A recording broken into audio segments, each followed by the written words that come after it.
dans le Christ, les périodes de grandes tempêtes dans ta vie, c'est lorsque tu décides d'aller à l'autre bord.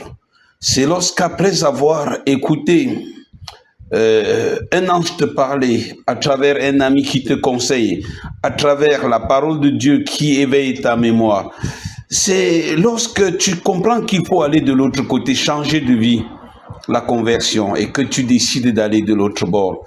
Lorsque tu décides d'arrêter de fumer, une relation qui ne tient pas, une relation qui est toxique dans ta vie, lorsque tu arrêtes la drogue, lorsque tu arrêtes le péché, lorsque tu décides d'aller de l'autre bord, comme demande le Christ, alors voilà la période où tu connais la tempête. C'est là où tu connaîtras la tempête. Tu sauras, comme on dit, que Satan est garçon devant toi. Justement parce qu'en abandonnant l'autre bord, en allant de l'autre côté pour trouver la vérité et la sérénité de la relation avec Dieu, tu abandonnes le camp de Satan. Alors il s'arrange à ce que tu trouves les orages, les oppositions. Il est vrai que le texte de ce dimanche nous a été souvent interprété un peu comme l'image de l'Église soumise pendant tous les siècles au vent, aux tempêtes, mais c'est aussi spirituellement une illustration de ce qui se passe dans ta vie.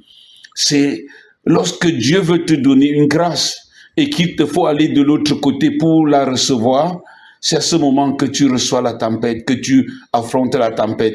Exactement, lorsque tu penses que tu dois commencer une vie de prière sérieuse, les plus grandes diversions arrivent, les plus grandes fatigues touchent ta vie, les plus grands scandales secouent ta foi. Tu rencontres des chrétiens qui sont le contraire de ce qu'ils auraient dû être. Et Satan te dit à quoi bon? C'est ça la tempête.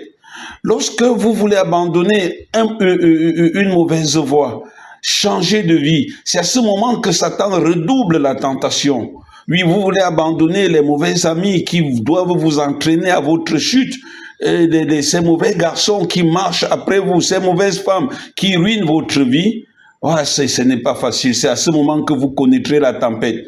Lorsqu'un homme se rend compte que sa vie ne donne plus à cause de ses multiples relations avec les femmes du dehors, avec les femmes, et qu'il veut arrêter, c'est à ce moment que Satan double et triple le nombre de ses femmes. Lorsqu'une jeune fille se rend compte, ou bien lorsqu'on veut me montrer à une jeune fille que le nombre de garçons qui courent après elle, c'est aussi le nombre de toxines qu'elle met dans sa vie qui va la détruire.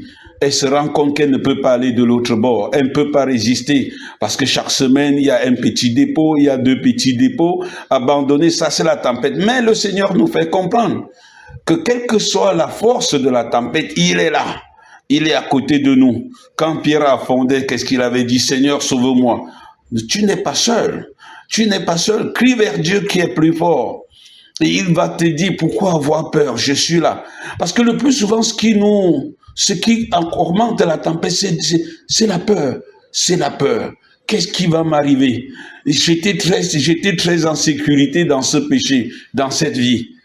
Alors, il n'a pas dit que tu couleras. Il a dit, allons de l'autre bord. Quand les plus grandes tempêtes secourront dans ta vie, rappelle-toi que tu dois crier vers Jésus. Rappelle-toi qu'il est là à côté de toi dans ta barque. Et moi, je suis avec vous tous les jours jusqu'à la fin des temps.